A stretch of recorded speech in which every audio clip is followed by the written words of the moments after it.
Labas vakaras, eteryje Infodiena ir svarbiausios naujienos.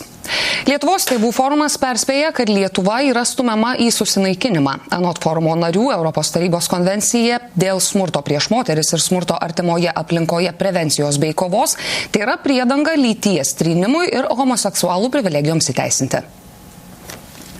Esą priėmus tokį dokumentą, jaunuoliai ir vaikai bus skatinami išbandyti visus tarpusavio bendravimo lytinius būdus ir tik tada rinktis. Lietuvos tėvų forumo poziciją palaiko 69 mokyklos ir darželiai, panašiai tiek nevyriausybinio organizacijų. Savaitės pabaigoje žadama turėti dvigubai gausesnę paramą. Pavojus, kurį forumo nariai žvelgia konvencijoje, yra genderizmo ideologija, socialinės lyties idėja, kad lytis nėra nulemta biologiškai, bet pasirinktinas dalykas. Studijoje Lietuvos tėvų forumo atstovas Renaldas Jančiauskas. Labas vakaras. Labas vakaras. Socialinė lytis 25 puslapių dokumente yra minima vos kelis kartus. Kuo iš tiesų jūs bijote? Kokią grėsmę tai gali kelti? Man labai patinka liaudės išmintis.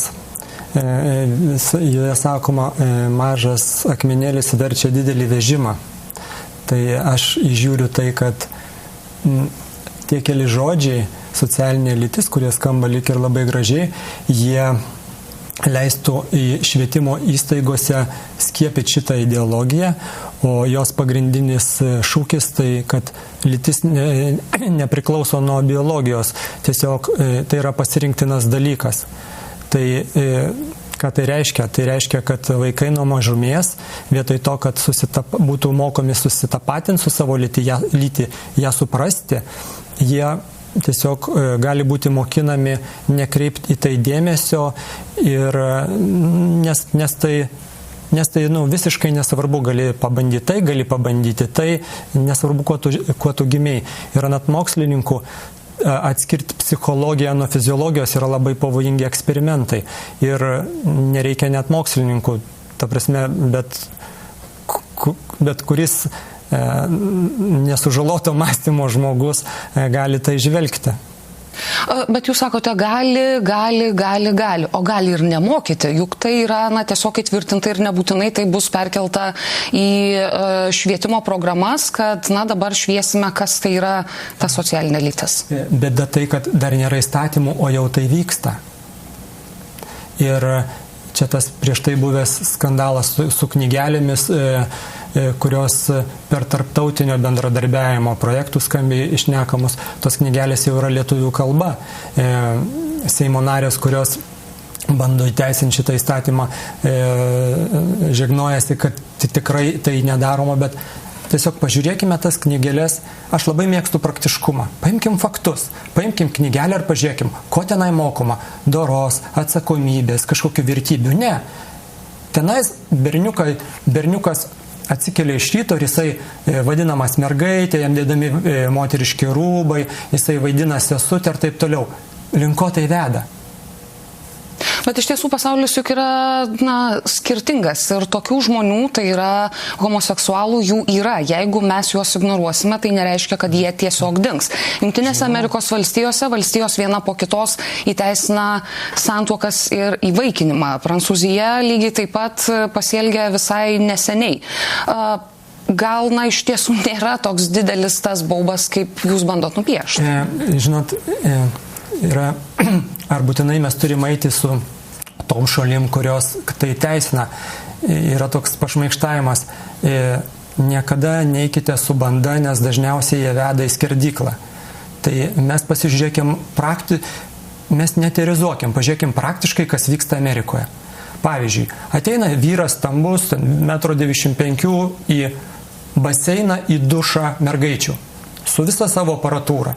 Mergaitės tipdamos pabėga, skundžiasi treneriui. Treneris jį nori išvyti, jis neišeina, sako, aš moteris. Paduoda į teismą, teismas nusprendžia, jis lankysis toliau mergaičių dušuose, nes jis yra moteris, jis taip apsisprendė. Ar mes tą norim turėti?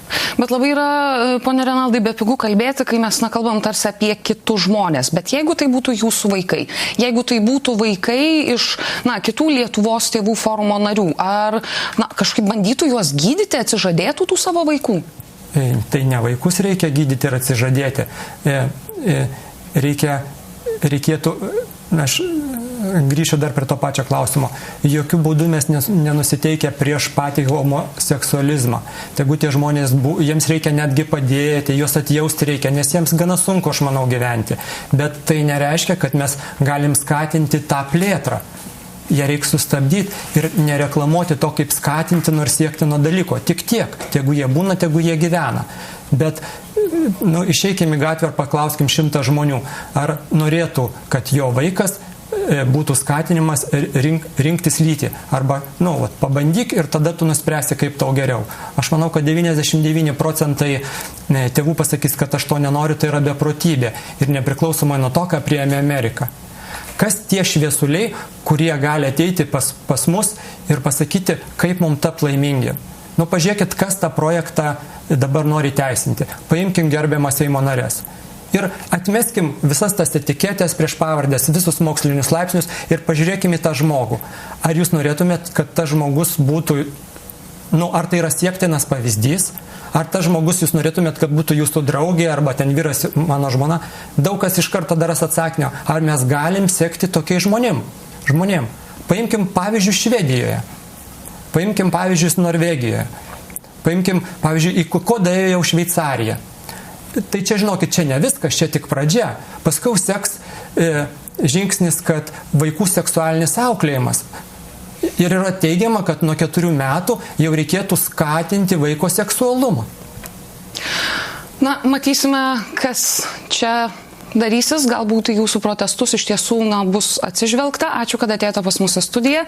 Tai buvo Lietuvos tėvų forumo narys, atstovas Renaldas Jančiauskas.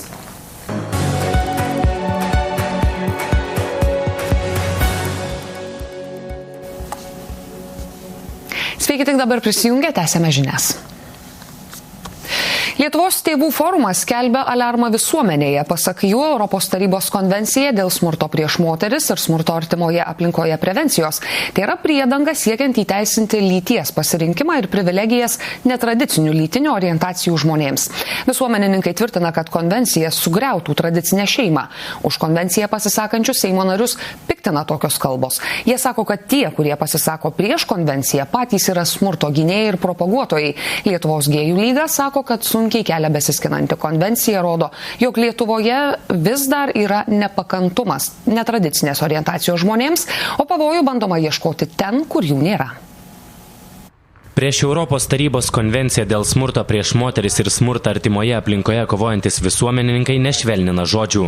Pasak jų, ši konvencija tik priedanga siekiant įteisinti lyties pasirinkimą ir privilegijas netradicinės orientacijos žmonėms. Konvencijos tikslas esą sugriauti tradicinę šeimą, o tai, pasak visuomenininkų, veda į pražūtį. Po gražių pavadinimų, gražių įpakavimų yra bandomas prastumti kitokia lyties samprata. Tai reikštų praktiškai, kad yra bandoma įdiegti įrankį, su kuriuo būtų daromas smegenų plovimas valstybiniu mastu, verčiant vaikus eksperimentuoti su savo seksualumu ir kelti sumaištį vaikų, jaunuolių galvoje dėl tapatybės. O tapatybė yra vienas iš svarbiausių dalykų susijusių apskritai su žmogaus orumo jausmu. Ir žmogus, ramus žmogus arba kuris pasitikė savimi ir gerai jaučiasi, tai sąlyga yra, kad jis turi aiškę tapatybę ir aišku žinojimą apie tai, kas jisai yra. Pasak konvencijos priešininkų, tai ne tik nepadėtų pažaboti smurto, tačiau tik dar labiau jį padidintų. Tai yra maskavimas šitų smurto priežasčių, nes smurto priežastys slypi visiškai kitai. Kas smurtauja prieš moterį šeimoje? Galima sakyti, tai nevyriškas vyras. Kas smurtauja prieš vaiką šeimoje? Netėviškas vyras. Tai yra trūkumas yra tapatumo, trūkumas identiteto. Nėra susiformavusių vyriškų vyro pavyzdžių ir tėviško vyro pavyzdžių. Jeigu nuo mažens asmuo nebūtų skatinamas vaikas būtų skatinimas nesusitapatinti su savo asmeniu, pavyzdžiui, kad vyras kaip vyras, moteris kaip moteris, jisai užaugtų emociškai nestabilus. Tai jūs pasakykit, kas smurto daugiau gali sukelti, emociškai nestabilus asmo ar stabilus asmo. Tai yra vienareikšmiai.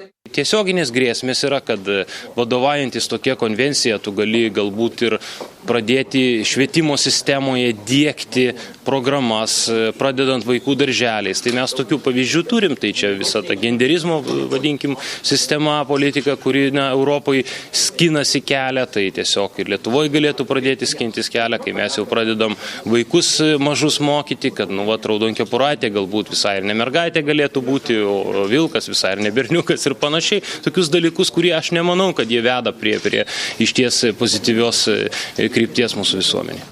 Lietuvos tėvų forumas ir Nacionalinė šeimų ir tėvų asociacija dėl galimo konvencijos keliamo pavojaus kreipėsi į prezidentę, taip pat informavo beveik 2000 bendrojo lavinimo ir ikimokyklinio ugdymo įstaigų ir beveik 1000 nevyriausybinių organizacijų. Visuomenininkų poziciją esą jau palaiko 69 mokyklos ir darželiai bei 68 nevyriausybinės organizacijos. Tikimasi, kad šis skaičius dar augs. Prieš konvenciją praėjusią savaitę pasisakė ir Lietuvos vyskupai.